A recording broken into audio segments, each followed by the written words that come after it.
गुरुभ्यो नमः। या देवी सर्वभूतेषु मातृरूपेण संस्थिता नमस्तस्यै नमस्तस्यै नमस्तस्यै नमो नमः। या देवी सर्वभूतेषु शक्तिरूपेण संस्थिता नमस्तस्यै नमस्तस्यै नमस्तस्यै नमो नमः। या देवी सर्वभूतेषु बुद्धिरूपेण संस्थिता नमस्तस्यै नमस्तस्यै नमस्तस्यै नमो नमः। दत्तात्रेय महादेवो दत्तात्रेय महागुरु दत्तात्रेयादि वैकुंठम नारायणमहं भजे। मनोयवं मारुततुल्यवेगं जितेन्द्रियं बुद्धिमतां वरिष्ठं वातात्मजं वानरयूथमुख्यं श्रीरामदूतं शिरसा नमामि। श्रुतिस्मृतिपुराणानामालयं करुणालयं नमामि भगवत्पादं शंकरं लोकशंकरं। शंकरं शंकराचार्यं केशवं बादरायणं सूत्रभाष्यकृतं वंदे भगवन्तं पुनः पुनः। हंपी क्षेत्राधिपति विरूपाक्ष स्वामी वारिकी अम्मवार पंपादेवी अम्मवार भुवनेश्वरी देवी त्रिमूर्ति अवतार स्वरूपమైన दत्तात्रेय स्वामी वारिతో పాటు పవనసుత హనుమాన్తో పాటు సనాతన ధర్మాన్ని కలియుగంలో పునఃప్రతిష్ఠాపన చేసినటువంటి ఆది శంకరాచార్యుల వారితో పాటు సమస్త దేవీ దేవతల చరణాలకు శిరసాష్టాంగ నమస్కారాలు చేస్తూ ఈ యొక్క 15వ త్రిశక్తి దేవాలయం వార్షికోత్సవం నిర్వహిస్తున్నటువంటి 50 మంది ఋత్వికులకు కార్యకర్తలకు భక్తులకు అందరికీ మా యొక్క నారాయణ స్మరణ పూర్వక ఆశీర్వచనాలు. మొన్న ఒక దగ్గర చదివాను, నన్ను కూర్చోండి నాన్న ఎందుకు నిలబడ్డారు, బాకీలు చేసిన నిలబడతారంట. అప్పులు చేసిన మీరందరూ అప్పులు చేసినారా? అప్పులు చేస్తే నిలబడండి, నాదేం పోయింది. ఇక మీరు కూడా డైరెక్టర్లు కూర్చోండి, దాని పని చేస్తారు, కూర్చోండి, లోపల కూర్చోండి, మంచిగా స్థలం ఉంది చాలా. 10వ తరగతి పాస్ అవ్వాలంటే చాలా చిన్న ఉపాయం చెప్పారు. ఎట్లా అంటే పొద్దున్న 3 గంటలకు లేవాలంట, నదికి పోవాలి, నదిలో మంచిగా స్నానం చేయాలి, 3 సార్లు మునగాలి పూర్తిగా. ఆ తర్వాత బయటికి రావాలి, ఒక ఆసనం వేసుకొని సూర్యుడికి ఎదురుగా ముఖం చేసి కూర్చోవాలి, చేతిలో జపమాల పట్టుకోవాలి. ఎన్ని పూసలు ఉంటాయి జపమాలలో? 108. అబ్బా, అందరికి బాగా తెలిసే. దాన్ని పట్టుకొని పొద్దున్న 4 గంటల నుంచి సూర్యుడు అస్తమించే వరకు జపం చేయాలంట. ఏమని? 10వ తరగతి పాస్ అవ్వాలి, పాస్ అవ్వాలి, పాస్ అవ్వాలి, పాస్ అవ్వాలి, ఇదే జపమంట. పాస్ అయిపోతారంట. అవుతారా? ఎందుకు గారు మీరు చేసి చూడలేదు, మీరు చేసి చూడండి. మీ పిల్లలు ఎవరైనా 10వ తరగతి ఈ సంవత్సరం ఉంటే వాళ్ళకి చెప్పండి, బడికి పోయే పని లేదు, హోంవర్క్ చేసే పని లేదు, పరీక్షలు రాసే పని లేదు, పాస్ అవుతారా? అనుమానం చాలామందికి. అనుమానం చేతులు ఎత్తండి. ఎవరికి అనుమానం లేదు కదా? ఎట్లాగైతే 10వ తరగతి పాస్ అవ్వాలంటే ఏం చేయాలి? రోజు బడికి పోవాలి. అక్కడ 6 విషయాలు ఉంటాయి: ఆంగ్లము, తెలుగు, హిందీ, సామాన్య శాస్త్రం, సాంఘిక శాస్త్రం, English, Hindi, Telugu, maths, science, social. ఈ 6 సబ్జెక్టులని బాగా వాళ్ళు చెప్పిన విని గుర్తుపెట్టుకొని పరీక్షలో ఇచ్చిన ప్రశ్న పత్రాలకి సమాధానం రాస్తే ఖచ్చితంగా పాస్ అవుతాం. అది 40, 50, 60, 70, 90 తర్వాత. అట్లాగే ఈ యొక్క మానవ జన్మ లభించిన తర్వాత మరి తర్వాత మనం ఎక్కువ మార్కులు రావాలంటే ఏం చేయాలి? ఇప్పటికే మార్కులు తెచ్చుకున్నాం. మనం ఎన్ని తెచ్చుకున్నామంటే 40 కంటే ఎక్కువ వచ్చినాయి మనందరికీ. అందుకని ఇక్కడ భారతదేశంలో హిందూగా జన్మ లభించింది. మరి దీని తర్వాత వచ్చే జన్మలు ఎక్కువ మార్కులు రావాలా, తక్కువ మార్కులు రావాలా? మన చేతుల్లో. ఎక్కువ మార్కులు అంటే ఏమిటి? సాధువులు, సంతులు, మహాత్ములు, ఋషులు అంటున్నాం. వాళ్ళందరూ ఎక్కువ మార్కులతో పాస్ అయ్యారు కాబట్టి వాళ్ళకి ఉన్నతమైన స్థానం వచ్చింది. మనకు కూడా అట్లా స్థానం రావాలంటే ఏం చేయాలంటే మనకి మన ఋషుములు ఇచ్చినటువంటి ఆచారాల్ని, సంప్రదాయాల్ని బాగా తెలుసుకొని ఆచరణ చేయాలి. ఇట్లాగైతే 10వ తరగతి ఆచరణ చేశాం, 6 విషయాలు గుర్తుపెట్టుకొని పరీక్ష రాశాం. అట్లనే ఈ యొక్క ఆచారాల్ని కూడా మనము ఏంటి ఆచారాలంటే ఉదయం లేచినప్పటి నుంచి రాత్రి పడుకునే చిన్న చిన్నవి పెట్టారు. అలా మాట్లాడద్దు నాన్న. పొద్దున లేవగానే భూమాత నమస్కారం చేయమన్నారు. ఎందుకు చేయాలి? చేస్తున్నాం మనం, ఎందుకు చేస్తున్నాం మనకు తెలియదు. మీరందరూ కూర్చున్నారు, మీరు లేచి వెళ్ళేటప్పుడు మీ కాలు కనుక వేరే వాళ్ళకి తగిలితే ఏం చేస్తారు? మీరు ఏం చేస్తారు? దండం పెడతారా? లేదు, సారీ చెప్తారు, పోతారు కదా. ఎందుకు దండం పెట్టాలి? పోలీసు వాళ్ళు వచ్చి ఫైన్ వేస్తారా మీకు? మన కాలు వేరే వాళ్ళకి తగిలితే మనకి మంచి జరగదని మన యొక్క విశ్వాసంతో మనం దండం పెట్టుకుంటాం. మరి భూమాత అంటున్నాం, భూదేవి అంటున్నాం, ఆమెను పుట్టినప్పటి నుంచి చనిపోయిన తొక్కుతూనే ఉన్నామే. ఒక్కసారి దండం పెట్టామా? మరి పెట్టాలా వద్దా? వద్దన్న వాళ్ళు చేతులు ఎత్తండి. అగో వద్దంటారు కాబట్టి. రెండవది, మీరు బస్సులో పోతుంటారు, సీటు లేదు, మీకు ఇబ్బంది పడుతుంటారు. ఎవరైనా సీట్ ఇస్తే బాగుండు కూర్చోడానికి అని, ఎవరో కొద్దిగా జరిగి సీట్ ఇస్తారు. ఏం చేస్తారు మీరు? వాళ్ళకి ఏం చెప్తారు? థ్యాంక్స్. ఇది కాదు మనం చేసే పని. థ్యాంక్స్ చెప్పారంటే వాళ్ళు ఏదో చేశారు, మీరు థ్యాంక్స్ చెప్పి కట్టు చేసినట్టు. మన పని కాదు, మన సూది పని చేయాలి, కత్తెర పని కాదు మనం చేయాల్సింది.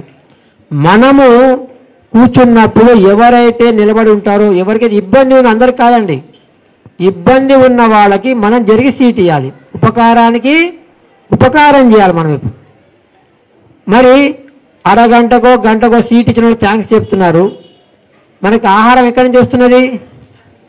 ఎక్కడి నుంచి వస్తుంది ఆహారం? పైనుంచి వస్తుందా? భూమిలోంచి. నీళ్ళు ఎక్కడి నుంచి వస్తున్నాయి? మనం బిల్డింగ్లు ఎక్కడ కట్టుకున్నాం? బంగ్లాలు చూసారా? జీవితానికి కావాల్సినటువంటిది రోటీ, కపడా, మకాన్, ఇవన్నీ ఇస్తున్న భూమాతకి థ్యాంక్స్ చెప్పాలా వద్దా? చెప్తున్నారా?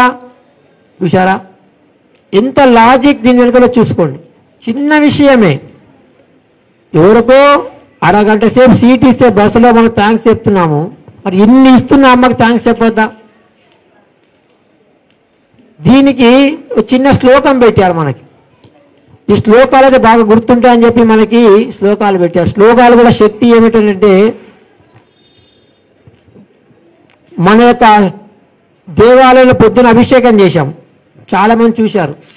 ఆ తీర్థాన్ని మీకు ఇచ్చారు, అది మీరు పవిత్రంగా తాగుతారు.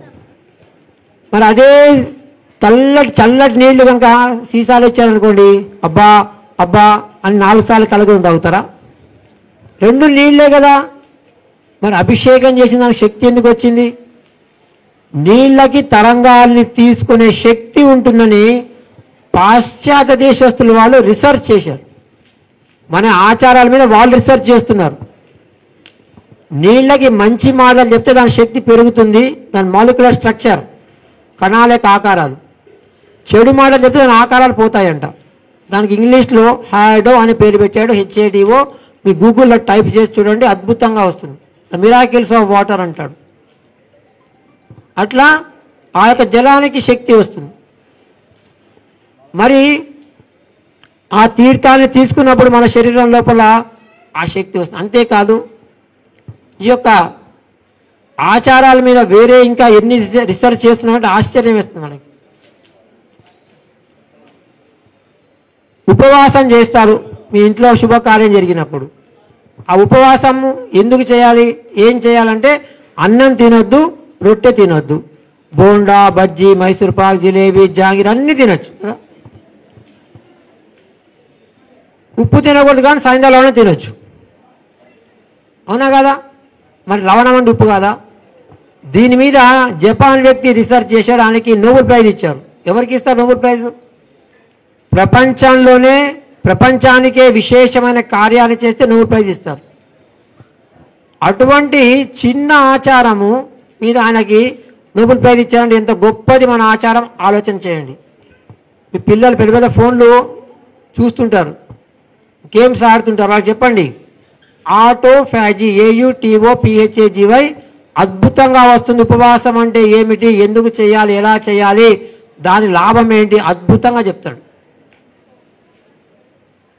అట్లా మన ఆచారాలు మనం ఆచరణ చేయాలి, మనం చేయటం లేదు. అందుకని మనకు సమస్య. భూమికి నమస్కారం చేయాలన్న చిన్న శ్లోకం చెప్పారు. ఈ శ్లోకాల వల్ల లాభం ఏమిటంటే ఇందాక చెప్పాను కదా, నీళ్ళకి తరంగాల్ని తీసుకునే శక్తి ఉంటుందని. మన శరీరంలో 70% నీళ్లు ఉంటాయి.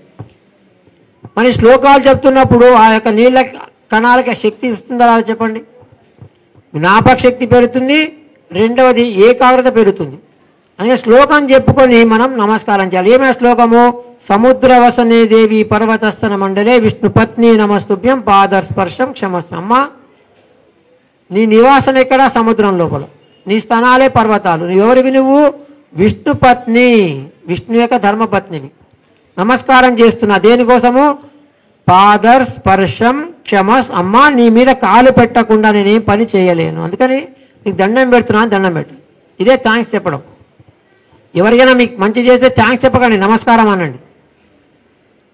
రెండో చేయి కలపకండి. ఎవరికి చేయి కలిపండి? పెళ్ళి అయినట్టు గుర్తుపెట్టుకోండి. దాన్ని పాణిగ్రహణ సంస్కారం అంటారు. పెళ్ళైనని ఎప్పుడు అంటారు? జీలకర్ర బెల్లం పెడితే పెళ్ళి అయినట్ట, తాళి కడితే పెళ్ళి అయినట్ట. ఎప్పుడైతే వధువు చేతిని వరుడి చేతిలో ఇస్తారు, ఇచ్చి సప్తపది చేయిస్తారు, అప్పుడు వివాహం అయినట్టు. అంటే ఇప్పుడు చేయగలిగితే ఏమైనట్టు? ఇప్పుడు ఏమైనట్టు? పెళ్ళి అయినట్టు గుర్తుపెట్టుకోండి. ఎవరు చేయకండి, నమస్కారం చేయండి. అట్లా ఈ యొక్క శ్లోకాల ద్వారా మనకి చిన్న చిన్న ఆచారాలు పెట్టారు. ఆ శ్లోకం గుర్తుంటే ఆటోమేటిక్గా మనకి ఆ కార్యం గుర్తుకొస్తుంది. ఇది మొదటిది. రెండో పాఠం ఏమిటి? జన్మనిచ్చిన తల్లిదండ్రులకు దండం పెట్టాలి. కానీ అది పోయింది కదా. ఇప్పుడు పొద్దున లేవగానే కళ్ళు ఇట్లా అనుకుంటూ గుడ్ మార్నింగ్ ఏమంటారు? Mummy, good morning daddy. అది మంచి రాగంగా అంటారు కదా. ఏం రాగము? హంసధ్వని రాగమా? ఆ రాగంగా అంటుంటారు. పొద్దునుంచి రాత్రికి అదే పాట పాడుతుంటారు. మమ్మీ మమ్మీ మమ్మీ, కోపం మమ్మీ అంటారు గట్టి కదా. మమ్మీ అంటే శబాబు గుర్తుపెట్టుకోండి. ఏ ఇంట్లో మమ్మీ డాడీ ఉంటారో వాడికి ఎప్పుడు సమస్యలే. ఎందుకు? బాలవాకు బ్రహ్మవాకు. ఏమంటున్నారు మీరు? చచ్చిందానివి చచ్చిందానివి చచ్చిందానివి చచ్చిందానివి, ఇదే పాట కదా. డాడీ అంటే గాడిద కంటే తక్కువ ప్రాణి అంట. ఇదా? జన్మనిచ్చిన తల్లిదండ్రులు పెట్టుకుని తిడితే మనకి మంచి జరుగుతుందా?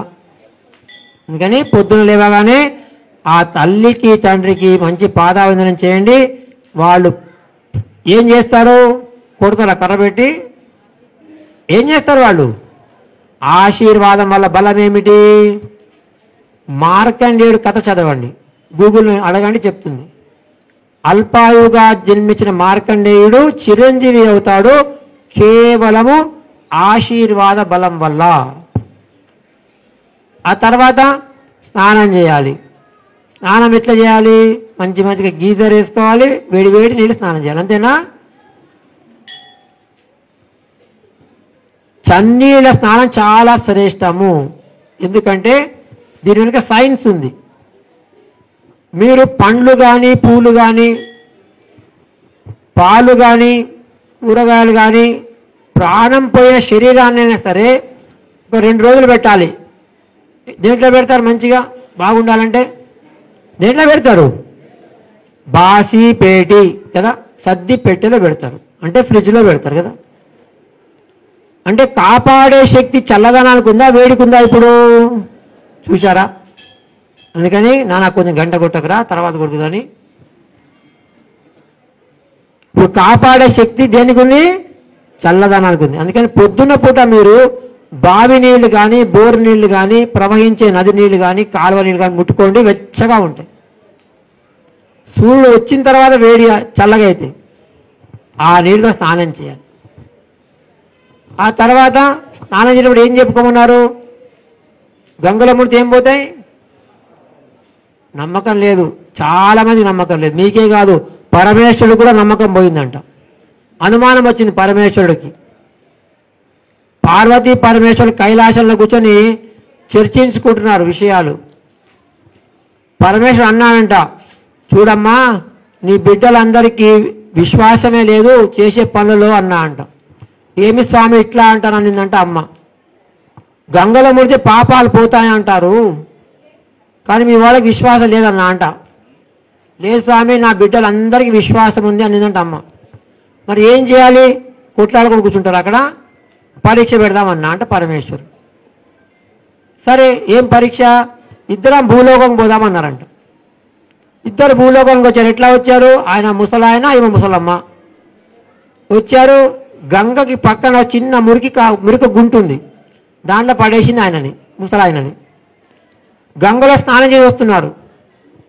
వచ్చిన వాళ్ళందరూ అంటున్నది, అమ్మ అయ్యా అమ్మ, ఇగో మా ఆయన మురికి గుంటలో పడిపోయాడు, కొద్దిగా పైకి లాగండి అన్నదంట. ఒక ఆయన వచ్చాడు, రాగానే కండిషన్ అప్లై అనిందంట అమ్మ. ఏమమ్మా కండిషన్ అన్నాడంట ఆయన. ఎవరైతే పాపం చేయలేదో వాళ్ళు ఎత్తాలి నన్ను బయటికి. ఒక ఆయన వెళ్ళిపోయాడు, రెండు ఆయన వెళ్ళిపోయాడు, ఇట్లా అందరూ వెళ్ళిపోయారు. సూర్యుడు కూడా అస్తమించాడు, ఇంకా ఎవరు ఆయనను పైకి తీయలేదు. అప్పుడు అన్నా అంటే పరమేశ్వరుడు, చూశావా అమ్మ, ఎవరికైనా కానీ విశ్వాసం ఉన్నదా? గంగలో స్నానం చేసి వస్తున్నారు, కానీ పాపాలు పోతాయని నమ్మకం లేదన్నా అంట. కానీ దీని మీద అమెరికా గొప్ప దేశం అంటున్నాం కదా, వాళ్ళు రీసెర్చ్ చేశారు. గంగలో ముడితే పాపాలు పోతే వాళ్ళకి అర్థమైంది, మనకు అర్థం కాలేదు. ఎట్లా రీసెర్చ్ చేశారు వాళ్ళు? మన శరీరానికి 3 రకాలుగా ఇబ్బందులు వస్తాయి ఇంతకుముందు చేసినటువంటి తప్పుడు వల్ల. దానికి శాస్త్రం ఏం చెప్పిందంటే, పూర్వజన్మ పాపకృతం వ్యాధి రూపేణ బాధితం. ఇంతకుముందు జన్మలు ఎన్ని అయిపోయినాయి మనకి? అదే మాట్లాడదురా నాన్న, నీకే మైక్ ఇస్తా, మాట్లాడతావా? దా మైక్ కావాలా నీకు? 83,99,999 జన్మలు అయిపోయినాయి. వాటిలో పాస్ అయ్యాం మనం, కానీ కొన్ని మార్కులతో ఫెయిల్ అయ్యాం కదా. ఇప్పుడు 40 మార్కులు వస్తే 60 మార్కులు రానట్టేగా మనకి. ఆ తప్పులు చేస్తేనే రావు మనకి. పరీక్షల్లో కూడా అంతే, ప్రశ్నలకి సమాధానం సరిగ్గా రాస్తే మార్కులు వేస్తారు, లేకపోతే మార్కులు లేదు. అవి ఈ జన్మలో 3 రకాలుగా బయటకు వస్తాయి: శారీరకము, మానసికము, ఆధ్యాత్మికం. ఈ శారీరకమైన ఇబ్బంది ఎట్లా వస్తుందంటే, మొన్న పెద్ద రోగం వచ్చింది. ఏం రోగం వచ్చింది? ఎందుకు వచ్చింది? దాని టెస్ట్కు పోతే పాజిటివ్ రాలేదు, కానీ వేరే చాలా వచ్చినాయి. చాలా వైరస్లు బయటపడ్డాయి కదా, చాలా వైరస్లు పడ్డాయి కదా. వాళ్ళు కనిపెట్టారు, ఈ శరీరానికి శారీరక ఇబ్బంది వైరస్ల వల్ల వస్తుంది, బ్యాక్టీరియల్ ఇన్ఫెక్షన్ అంటారు. వాళ్ళు ఏం చేశారు? 32 రకాలు, 1 కాదు 2 కాదు, 32 రకాలు శరీరానికి ఇబ్బంది కలిగించే బ్యాక్టీరియాని తీసుకున్నారు, సూక్ష్మాణువులను తీసుకున్నారు, గంగాజలంలో వేసేశారు. ఆశ్చర్యం ఏమిటంటే, కొన్ని క్షణాలకు అన్నీ చచ్చిపోయినాయి. మరి మన గంగలో పుడుతుంటే మన శరీరానికి వచ్చిన ఇబ్బంది పోతుందా పోదా చెప్పండి. ఇప్పుడు ఇంత రీసెర్చ్ వాళ్ళు చేస్తున్నారు. అందుకని మనం ఏం చేయాలి? రోజు నదికి పోవాలి. అప్పుడు మరి కష్టం కదా. కనీసం పోయినప్పుడైనా మునగండి, చెమ్ముతో పోసుకోకండి, మునగండి. మంచిగా ప్రవహించే నీళ్ళ లోపల శక్తి ఉంటుంది, కరెంట్ ఉంటుంది. మనమేం చేయాలి? ఆ యొక్క బకెట్ నీళ్ళ లోపల అన్ని నదులను ఆహ్వానం చేసుకోవాలి. వీళ్ళు కూడా చేశారు పొద్దున, మేము కూడా పొద్దున చేశాం. గంగే చ యమునే చైవ గోదావరి సరస్వతి నర్మదే సింధు కావేరి జలేస్మిన్ సన్నిధిం కురు అని ఆ బకెట్ నీళ్ళ లోపల అన్ని నదుల యొక్క జలాలను ఆహ్వానం చేసుకొని స్నానం చేస్తే మనకి మంచి శక్తి వస్తుంది. చిన్న చిన్నగా ఇవన్నీ, దీనికి ఎన్ని డబ్బులు ఖర్చు అవుతాయి, ఎంత సమయం వేస్ట్ అవుతుంది. ఇట్లా చిన్న చిన్న ఆచారాలు పెట్టారు, దీన్ని మర్చిపోయాం మనం. ఏముందిలే మనకు అన్ని పుట్టుకతోటి వచ్చేసినాయి అనుకుంటాం, కానీ ఆచరణ చేస్తేనే లాభము. తర్వాత తినేటప్పుడు ఏం చెప్పాలి?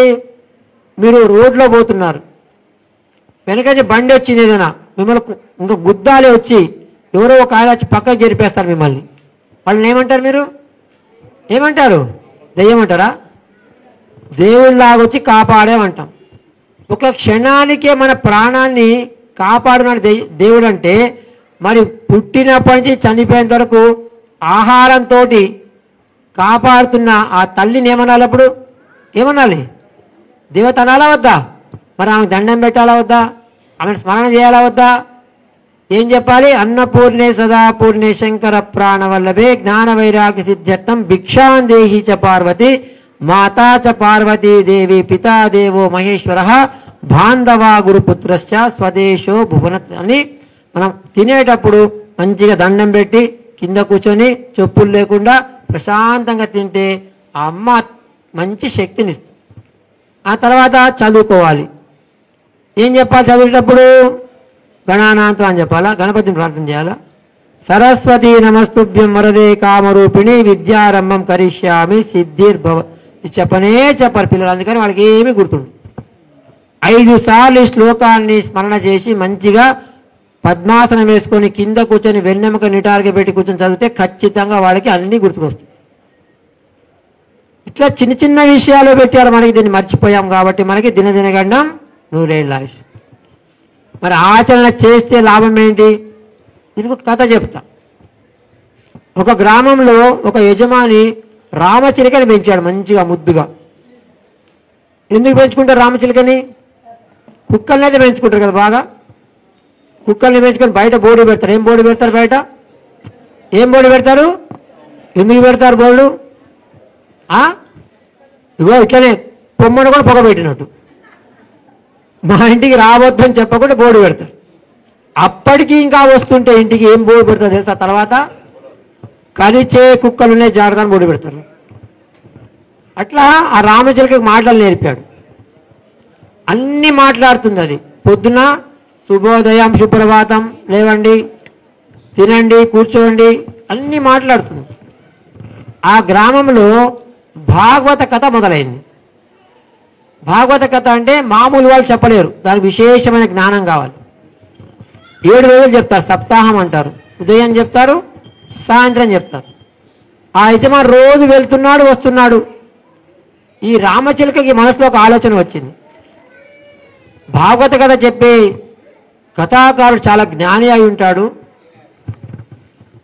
ఆయనకి నేను కూడా ప్రశ్న అడిగి దాని సమాధానం తెలుసుకుందాం మా యజమాని ద్వారా అని మనసులో సంకల్పం వచ్చింది. సాయంత్రం వెళ్తున్నాడు యజమాని, మాటలు వచ్చి కదా, ఏమండి ఏమండి అనింది. వెనకకి తిరిగి చూశాడు యజమాని, రండి రండి అంది. దగ్గరికి వచ్చాడు. ఆ పంజరం ఉన్నట్టు రామచిలుక అనింది కదా, మీ కథాకారుణ్ణి నా తరఫున ఒక ప్రశ్న అడగమని. యజమాని అన్నాడు కదా, ఏమిటి నీ ప్రశ్న? బాగా వినండి, నేను అడుగుతా మళ్ళీ. ఇది ముక్తి ఎప్పుడు లభిస్తుంది చెప్పండి. అంతే, ఇంతే ప్రశ్న. అలా కూర్చోంటారా డైరెక్టర్లు? కూర్చోంటారా మీరు? దాని పని చేస్తుంది, కూర్చోండి. సరే అన్నాడు యజమాని. వెళ్ళాడు కార్యక్రమానికి. కథ పూర్తయింది. ఆ రోజు అందరు వెళ్ళిపోయారు. కథాకారుడు మాత్రమే కూర్చున్నాడు పైన. ఈయన వెళ్ళాడు, సాష్టాంగ నమస్కారం చేశాడు, దండం పెట్టి లేచి నిలబడ్డాడు. కథాకారుడు అడిగాడు కదా, ఏమైనా వచ్చావు? చెప్పాడు, నేను ఒక రామచిలుకని పెంచానండి, దానికి మాటలు నేర్పానండి, అదొక ప్రశ్న అడిగిందండి మిమ్మల్ని, దాని సమాధానం తీసుకొని రమ్మనింది. ఏమిటా ప్రశ్న? ఏమిటా ప్రశ్న? ముక్తి ఎప్పుడు లభిస్తుంది. ఇంతే. ఎప్పుడైతే ఈ మాటలు చెవులో పడ్డాయో కథాకారుడు కింద పడిపోయాడు. యజమాని కదిపి చూశాడు, కదలలేదు ఆయన. అయ్యో ఏమిది? భయం వేసింది. ఇంటికి వెళ్ళిపోయాడు. ఇంట్లో రామచిలుక ఎదురు చూస్తున్నది, ఎప్పుడు యజమాని వస్తాడా, ఎప్పుడు నా ప్రశ్నకి సమాధానం తీసుకొని వస్తాడా అని. లోపలికి రాగానే నా ప్రశ్నకు సమాధానం అనింది రామచిలుక. చెప్పాడు జరిగింది. ఎప్పుడైతే నీ ప్రశ్న అడిగానో కథాకారుడు ఏమయ్యాడు? పడిపోయాడు కింద. రామచిలుక తలకాయ ఊపింది గంగిరుద్దులాగా. యజమాని వెళ్ళి పడుకున్నాడు. తెల్లవారుతున్నది. ఇంకా రామచిలుక రోజు శుభోదయం సుప్రభాతం ఏమీ పంజరంలోంచి వినపడలేదు దీనికి. అయ్యో ఏమైంది నా రామచిలుకకి, ఇంకా ఏమి చెప్పలేదని పోయి చూస్తాడు కదా, రామచిలుక కూడా పంజరంలో పడిపోయింది. పంజరాన్ని కదిపి చూశాడు, కదలలేదు అది. అయ్యో ఏమైందా అని మెల్లగా తలుపు తీశాడు, రామచిలుకని పట్టుకొని బయట పెట్టాడు. ఎప్పుడైతే బయట పెట్టాడో బుర్రని ఎగిరిపోయింది రామచిలుక. పట్టుకుంటాడా పోయి దాన్ని? ఇంకా దొరుకుతుందా? కథకి టైం అవుతున్నది, కథకి వెళ్ళాలి. కథకి వెళ్ళాడు. అక్కడ కథాకారుడు ఎదురు చూస్తున్నాడు, ఎప్పుడు యజమాని వస్తాడా, ఎప్పుడు రామచిలుక సంగతి తెలుసుకుందామని. యజమాని కనబడంగానే అందరు ఇట్లనే కూర్చున్నారు. వేదిక మీదకి రమ్మన్నాడు కథాకారుడు. యజమాని పైకి వెళ్ళాడు, అడిగాడు యజమానిని, నీ రామచిలుక బాగుందా అని అడిగాడు. యజమాని చెప్పాడు కదా, ఇంకెక్కడి రామచిలుక అండి అన్నాడు. ఏమైంది నీ రామచిలుకకి? నిన్న రాత్రి మిమ్మల్ని ఒక ప్రశ్న అడిగాను, అడగగానే మీరు కింద పడిపోయారు, కదలలేదు. అదే విషయం నేను రామచిలుకకి వెళ్ళి చెప్పాను. రామచిలుక కూడా పొద్దున్న అట్లనే పడిపోయి ఉన్నది పంజరంలో, కదలలేదు. ఏమైందా అని మెల్లగా తలుపు తీసి బయట పెట్టేటప్పటికి బుర్రని ఎగిరిపోయిందండి అన్నాడు. అప్పుడు కథాకారుడు చెప్పాడు కదా, చూడండి రామచిలుక నా దాకా రాలేకపోయింది, కానీ మీ ద్వారా నేను ఏమి ఆచరణ చేశానో. ఏం చేశాడు ఆయన? ఏం చేశాడు? కథాకారుడు పడిపోయాడు. అదే విషయం తెలుసుకొని రామచిలుక చేసింది కాబట్టి రామచిలుకకి ఏం లభించింది? అట్లనే మీరందరూ కూడా వింటున్నారు, వదిలిపెడుతున్నారు, అందుకని మీకు ముక్తి లేదు. మీరు కూడా మన ఋషిమునులు మనకిచ్చిన ఆచారాలని, సంప్రదాయాల్ని శ్రద్ధగా భక్తిగా ఆచరణ చేస్తే ఖచ్చితంగా మనకు కూడా ఏం లభిస్తుంది అని దీని సారాంశం. అందుకని ఇప్పటికైనా గుర్తుపెట్టుకోండి, మన చాలా శ్రేష్టమైన ఆచారాలు. ఇందాక చెప్పాను, బరాక్ ఒబామా దీపాలు వెలిగించాడు. ఆయన జోబులో హనుమంతుడి బొమ్మ ఉంటుంది. ఎందుకంటే హనుమాన్ చాలీసాలో అద్భుతమైనటువంటి ఉంది ఒకటి. ఏమిటది? భూత పిశాచ నికట నహి ఆవై. అంటే ఏమిటి భూత పిశాచాలు అంటే? ఈ యొక్క కలియుగంలో టెన్షన్, ఫ్రస్ట్రేషన్, డిప్రెషన్ ఇవన్నీ పోతాయి. ఆయనకు అర్థమైంది, మనకు అర్థం కాదు. అందుకని ఆ జోబులో ఏముంటుంది? హనుమంతుడి బొమ్మ. నామస్మరణ చాలా శ్రేష్టం, గుర్తుపెట్టుకోండి. ఎక్కడ భజన జరుగుతున్నా గుడికి వెళ్ళిన నామస్మరణ చేయండి, లోపలైనా సరే. ఇది ఫోర్డ్ కంపెనీ యజమాని, వాళ్ళు ఏం తయారు చేస్తారు? ఫోర్డ్ కంపెనీ వాళ్ళు ఏం తయారు చేస్తారు? పెద్ద పెద్ద కార్లు తయారు చేస్తారు. ఆ యజమాని టైం ఉంటుందా? ఆయనకు అర్థమైంది నామజపం యొక్క శక్తి. ఆయన ప్రతిరోజు కూడా 16 మాలలు జపం చేస్తాడంట. ఏంటి నామము? హరే కృష్ణ కృష్ణ కృష్ణ హరే హరే, హరే రామ్ రామ్ రామ్ హరే. చూశారా? వాళ్ళకు అర్థమైంది. అందుకనే మనకు కూడా రోజు దేవుడి దగ్గర కూర్చొని కానీ, గుళ్ళో వెళ్ళినప్పుడు కానీ, ఎక్కడైనా సరే ప్రశాంతంగా 5 నిమిషాలు నామస్మరణ చేయండి. ఎక్కువ వద్దు. పిల్లలకి ముఖ్యంగా జ్ఞాపక శక్తి పెరుగుతుంది, ఏకాగ్రత పెరుగుతుంది, వాళ్ళ యొక్క జీవితంలో మార్పులు ఎట్లా వస్తే మీకే ఆశ్చర్యం వస్తుంది. అట్లా రోజు కూడా మనం చేయాల్సినటువంటి చిన్న చిన్న విషయాలే మనకి. ఇంకా విశేషం ఏమిటంటే, పక్క దేశం ఉంది మనకి, దుబాయ్ దేశం. ఏ దేశానికి వెళ్ళినా మనల్ని స్కాన్ చేస్తారు, చెక్ చేస్తారు మన బ్యాగులు అవన్నీ. మన దగ్గర కనుక దేవుడు ఫోటో కనుక దొరికితే మనం జైల్లో పెట్టే దేశం అది దుబాయ్ దేశం ఒకప్పుడు. ఇప్పుడు ఆ దేశంలో 26 ఎకరాల్లో 1 కాదు, 2 కాదు, 3 కాదు, 10 కాదు, 26 ఎకరాల్లో బ్రహ్మాండమైనటువంటి దేవాలయాలు నిర్మాణం చేసుకున్నారంటే మన అయ్యా చెప్పండి కొట్టద్దు. దుర్గా మాతాకి, లక్ష్మీ మాతాకి, సరస్వతి మాతాకి జై నహి బోల్నే వాళ్ళకి. అట్లా వాళ్ళకు అర్థమైన దేవాలయం యొక్క శక్తి. దేవాలయం అంటే స్ఫూర్తి కేంద్రము, అడుక్కునే సెంటర్ కాదు, ఏటీఎం సెంటర్ కాదు. గుర్తుపెట్టుకోండి, శారీరక మానసిక 3 శక్తుల్ని ప్రసాదిస్తుంది దేవాలయం. ఏం చేయాలి?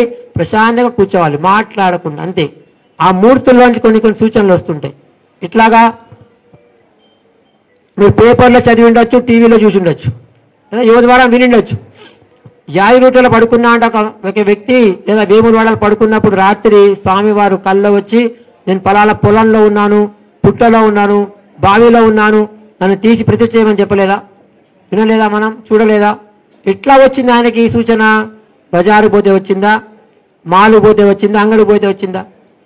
దేవాలయం కానీ పవిత్ర క్షేత్రంలో వెళ్ళినప్పుడు ఆ మూర్తులలోంచి కొన్ని సూచనలు వస్తుంటాయి, వైబ్రేషన్స్.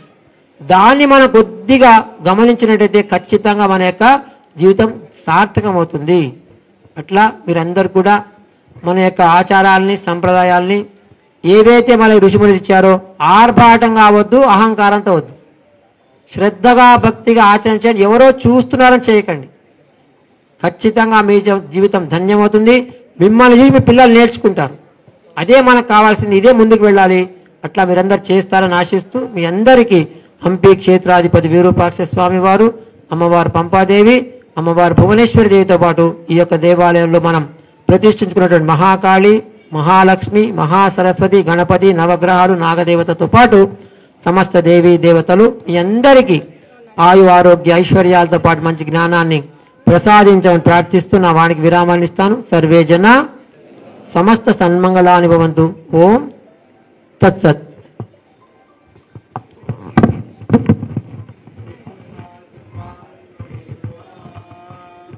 एकं द्वे त्रीणि चत्वारि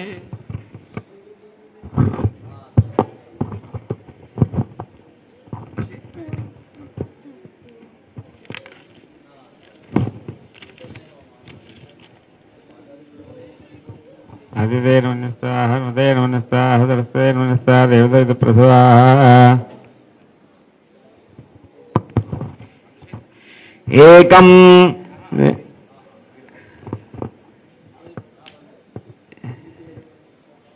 अनुमतेन मनस्साह सरस्वतेन मनस्साह देवदैत प्रसवाः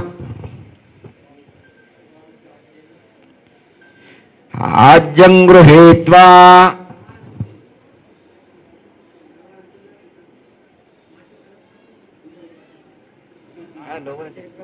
द्वे त्रीणि चत्वारि पञ्च षट् सप्त सप्त अष्ट नव दश एकादश